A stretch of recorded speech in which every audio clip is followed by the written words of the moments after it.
அண்மை செய்தியை பார்த்துக் கொண்டிருக்கிறோம். பிரபல நடிகை சமந்தா பிரபல இயக்குனர் ராஜ் நிடிமுருவை இரண்டாவதாக திருமணம் செய்திருக்கிறார். கோவை ஈஷா மையத்தில் உள்ள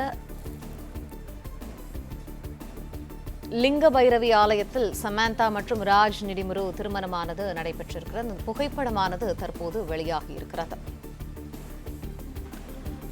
கோவை ஈஷா மையத்தில் உள்ள லிங்க பைரவி ஆலயத்தில் நடிகை சமந்தாவின் இரண்டாவது திருமணமானது நடைபெற்றிருக்கிறது. அந்த புகைப்படங்கள் தற்போது வெளியாகி இருக்கிறது. ஃபேமிலி மேன், ஃபார்சி உள்ளிட்ட பிரபல வெப் தொடர்களை இயக்கியவர் ராஜ் நிடிமுரு. விரிவான தகவல்களை எமது செய்தியாளர் யுவராஜ் வழங்க கேட்போம். யுவராஜ், தகவல்கள். வணக்கம். நடிகை சமந்தாவிற்கும் இயக்குனர் ராஜ் நிடிமுருக்கும் இன்று கோயம்புத்தூர் ஈஷா யோகாவில் இருக்கக்கூடிய இந்த லிங்க பைரவி ஆலயத்தில் திருமணமானது நடைபெற்றதாக அந்த தகவலும் வெளியாகியிருந்தது.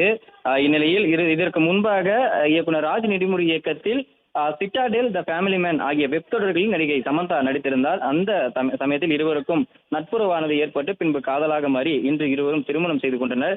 இன்று காலை தன்னுடைய அந்த குடும்பத்தினர்கள் மற்றும் நெருங்கிய நட்பு வட்டாரங்கள் 30 பேர் மட்டும் கொண்ட அந்த அவர்கள் முன்னிலையில் இவர்களுடைய திருமணமானது நடைபெற்றதாக அந்த தகவலும் வெளியாகியிருந்தது.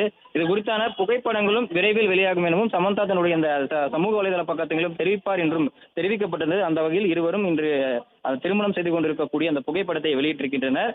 தொடர்ந்து இதற்கு முன்பாக சமந்தா நாக சைத்தன்யாவை 2021ஆம் ஆண்டு விவாகரத்து செய்திருந்தார். அதனைத் தொடர்ந்து இந்த இயக்குனர் ராஜ் நிடிமுரு அவர்களும் 2023ஆம் ஆண்டு தன்னுடைய முதல் மனைவியை விவாகரத்து செய்திருந்தார். இந்நிலையில் இவர்கள் இருவருக்கும் இரண்டாவது திருமணமாக இன்று கோயம்புத்தூரில் இருக்கக்கூடிய இந்த ஈஷா யோகாவில் இவர்களுடைய திருமணமானது நடைபெற்றிருப்பதாக அந்த தகவல் வெளியாகியிருந்தது. இதனைத் தொடர்ந்து இவர்கள் இருவரும் திருமணம் செய்து கொண்டிருக்கக்கூடிய அந்த புகைப்படங்கள் தற்பொழுது இணையத்தில் வெளியாகியிருக்கின்றது.